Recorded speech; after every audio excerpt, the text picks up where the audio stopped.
Hey friends, we are in Exodus 36, 37, and 38. I'm going to go through those. There's just so much there.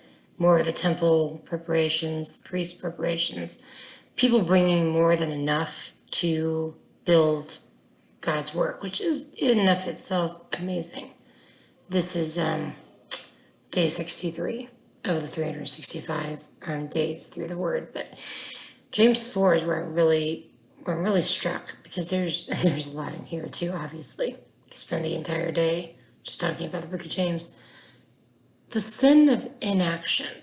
Okay, just go down to the last verse. Therefore, to him who knows to do good and does not do it, to him that is sin. The things that we know are the things we should be doing. If we're not doing them, it's sin. It's the sin of inaction, the sin of not doing it, the sin of being lazy about it.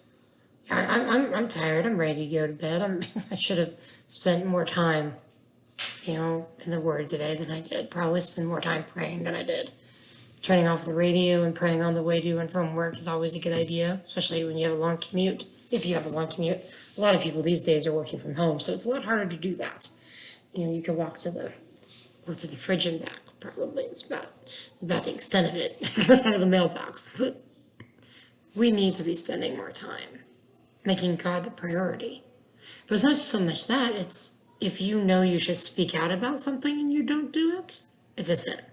If you know you should not be watching something or talking about something to somebody else, it's all about motive. It's all about what you believe, what you know the Holy Spirit is leading you to do. And that's the main thing, I think. There's not really a whole lot more to it than that. I mean, and then there's everything. We plan so much for our daily lives. But beyond the routines and the moments of all that insanity, God is in it with us. Jesus teaches a parable about a man who's so caught up in worldly success and accomplishments he forgot who God was. He allowed, all of that stuff to overwhelm him, and he became arrogant. And we can't allow that to happen to us. We need to let God's sweet essence and vapor into our lives. Jesus teaches that we're all just a vapor. All of life is a vapor. It passes so quickly. But it's a sweet aroma to God. All of life. The precious life. From the seed as it becomes a baby in the womb, all throughout your life. So let's not forget that, brothers and sisters. Let's not forget the importance of not only studying His Word and letting it study us, but spending time with Him. That's all I got for tonight.